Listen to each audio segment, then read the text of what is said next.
Hello everybody, welcome to Gregsbeerreviews today.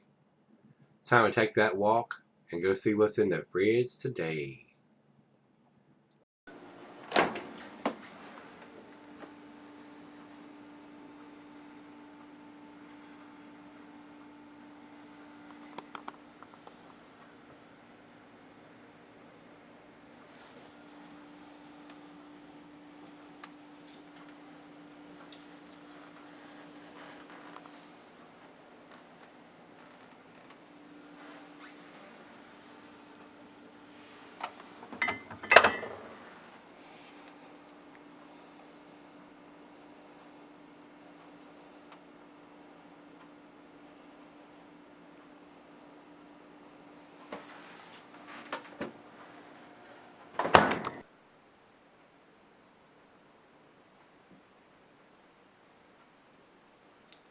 Hi guys, welcome to Gregsbeerreviews today. Like I mentioned yesterday when we did the one from Traquair, I'm probably butchering that up though guys. This is also another beer from them, Traquair House Brewery, and they're out of Scotland.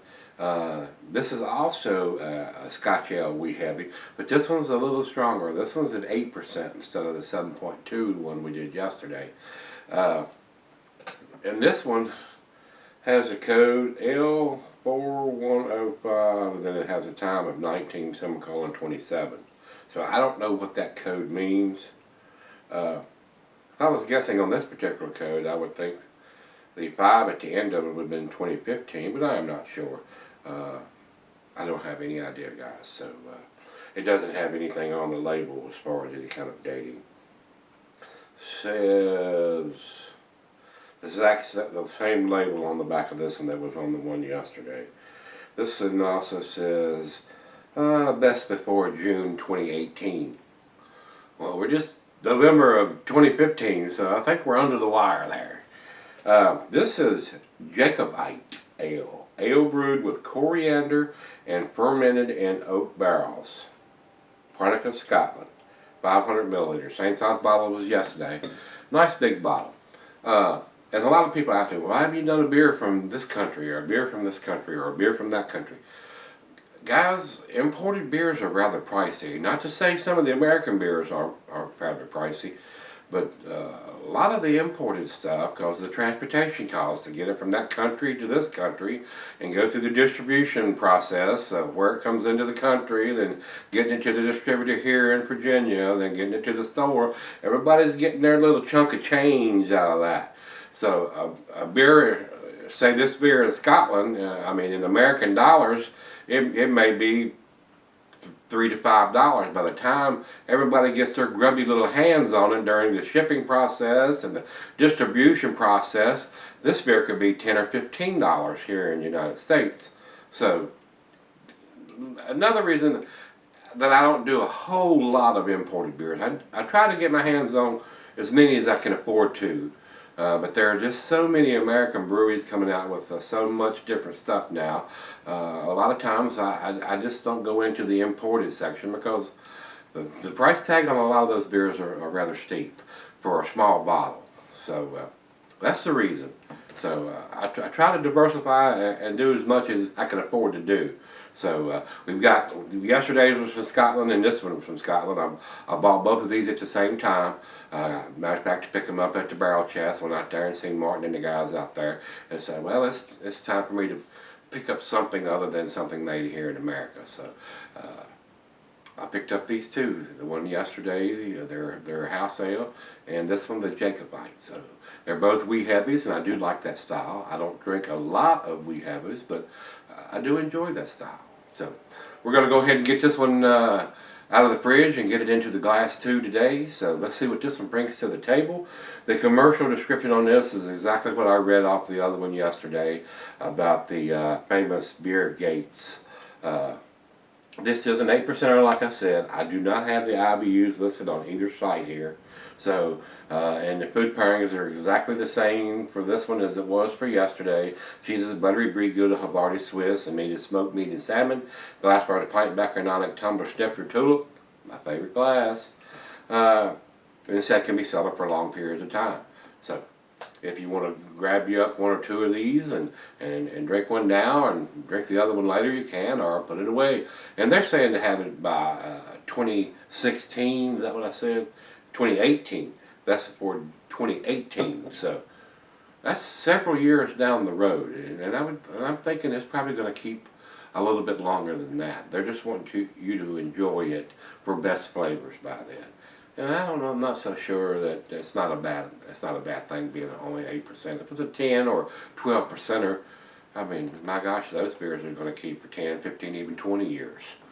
But getting on with this one, don't think there's anything else we need to talk about. So without further ado, don't want this to be a 30-minute video. Let's get the cap off of this one.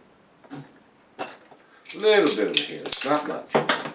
And yesterday's didn't pour hardly any head, so let's see if this one is any different. Now this one looks like it's a little more carbonated.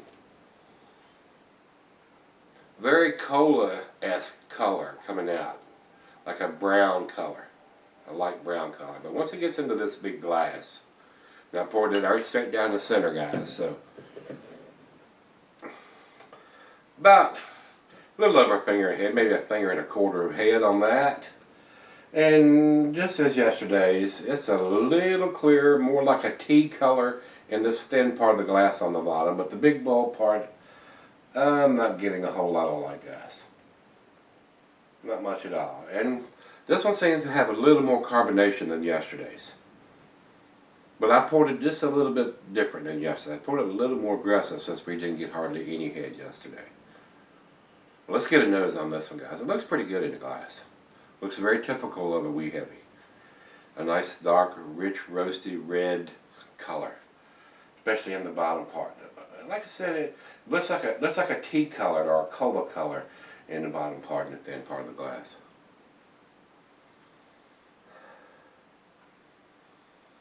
This one I'm getting very much the same as yesterday's beer. There is a little hint of coriander in there, which I didn't get yesterday.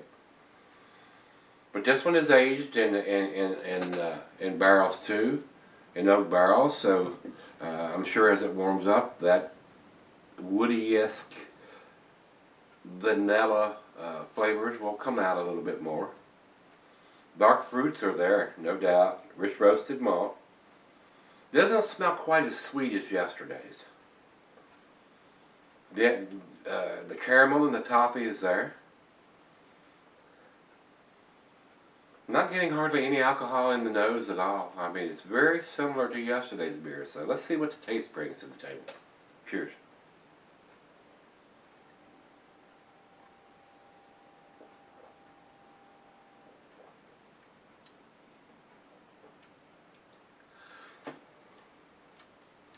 This one, along with the coriander, I'm getting more woody notes up front on this one, even cold out of the bottle, than I did out of yesterday's. A little bit of peppery spices in there too.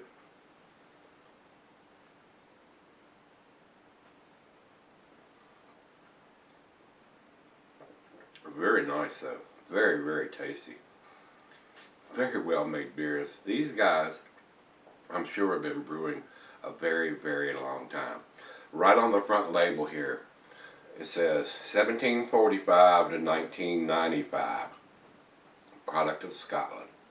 So these old countries, England, Scotland, Germany, a lot of these breweries have been brewing beer for hundreds of years. So they've got it figured out, guys. They know how to make a damn tasty, well-made beer.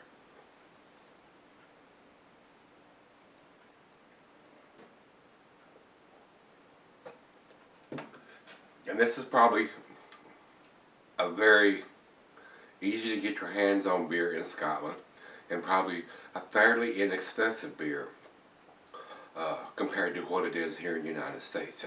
I wouldn't be afraid to say that this beer is probably double in American dollars here, if not triple, of what it costs to buy in a pub in Scotland or at a beer store in Scotland. So That's the biggest drawback of having to go in and spend 7, 10, 12, even $15 for a bottle of beer that costs $3.50 in Scotland. So maybe mistaken. Never been to Scotland, so would love to go there sometime. I hear that is a beautiful country, and it makes some damn good beer too. So maybe one day I'll get lucky enough to get over there and check it out. So, but anyway, we're gonna let this warm up and take it back and let her have a sip or 2 or 3, and see where this one ends up. Seems like a very nice, very tasty beer. More than likely gonna be another A beer. Not exactly sure where in the A category it's gonna land. So stick around. I'll be right back, and we'll make that grade. Alright guys, I'm back. Got just a little left here. This is a damn tasty beer too. This one has a little more body to me. It's not quite as thin as yesterday's was, and it has a little more peppery coriander taste to it. And I just enjoyed this one a little bit more. It's definitely got all the same notes other than the coriander and the spicy peppery notes, but the mouthfeel seems a little bit better on this one. And it seems to me, for an 8% compared to the 7.2%, that it's got more body. To me, it's got more body to it. It's a little nicer, and still the alcohol is basically not there. I'm not getting any at all for 8%. So I think this one is just a tad better than the one we did yesterday. So let's do the final chug on this one.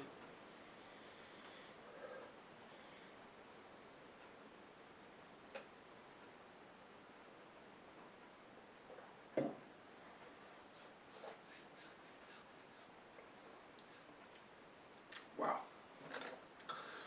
that's delicious. The woodiness is there, hints of vanilla, dark fruit, caramel, toffee, coriander, hints of vanilla. The mouthfeel is just a tad better on this one than it was on yesterday's. Guys, I'm on the fence between a 9 and a 10. I'll give yesterday's a 9. I maybe should have gave it an 8 and give this one a 9. But this one is pretty damn tasty. The only way that I could think that this beer could be just a little bit better, instead of just putting in plain oak barrels, is to put it in something that has some kind of whiskey or rum or bourbon or something like that in it, just to kick it up that extra notch. Guys, I'm going to give it the benefit of the doubt. I'm going to go ahead and give it to 10. It's pretty damn tasty. It's pretty awesome. The only thing I can fuss about here is having this silly ass code that they've got on the damn side of it. L4105, and then it's got a timestamp on there, 19:27. So, I mean, you probably go to their website and try to figure that out, but who wants to, when you're buying beer and you're pulling stuff off the shelf, who wants to have to take the time and get their smartphone out or their tablet or whatever you're carrying and go to the website and try to figure out when in the hell they freaking put this shit in the bottle? Why should we have to go through that? I mean, come on. You don't have to do that when you buy a loaf of bread or a gallon of milk or whatever in the grocery store. So why should we have to jump through frickin' hoops to find out when the frickin' beer was put in a bottle? I just don't understand that. That chaps my frickin' ass. Some silly ass code or Julian code or month, day, and a year is what we need. Put the damn month, day, and a year on it. What's so hard about that? It doesn't take any more effort for that machine to print that month, day, and a year instead of some silly ass code. What the? Oh, God almighty, I just don't understand. Anyway, it's great beer, guys. It really is. I'm gonna go ahead and give it to 10. I think it's pretty good. So I'm between a 99 and a 100. So it's pretty damn tasty. I would buy this beer again. It is a great, we have, especially our Scotch ale, especially coming from Scotland. It's damn tasty. Over to Beer Advocate, they say 92 outstanding. I think that number is a little low. And over to Rate Beer says overall 99 and 100 in the style.